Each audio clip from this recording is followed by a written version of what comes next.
बिस्मिल्लाहिर्रहमानिर्रहीम। अल्लाह पाक जा प्यारा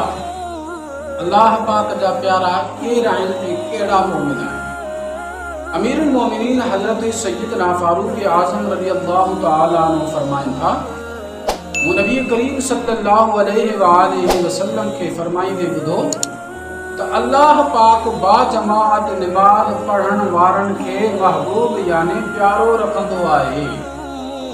त हज़रत सय्यदना अबू सईद खुदरी रज़ियल्लाहु तआला अन्हु बयान कनि था त अल्लाह पाक जी आखिरी रसूल हज़रत मोहम्मद मुस्तफ़ा सल्लल्लाहु अलैहि वसल्लम फरमाइनि था, जॾहिं माण्हू बाजमाअत निमाज़ पढ़े वो अल्लाह पाक खां पंहिंजी हाजत यानी ज़रूरत जी सुवाल करे त अल्लाह पाक उन ॻाल्हि खां हया कंदो आहे त माण्हू हाजत पूरी थियण खां पहिरियां वापसि मोटी वञे।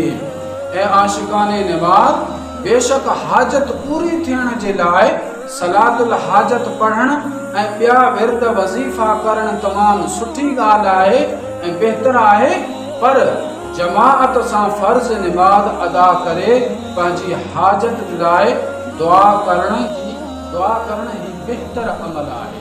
अल्लाह ताला खां दुआ आहे अल्लाह ताला असांखे 5 वक़्त निमाज़ बा जमाअत सां पढ़ण जी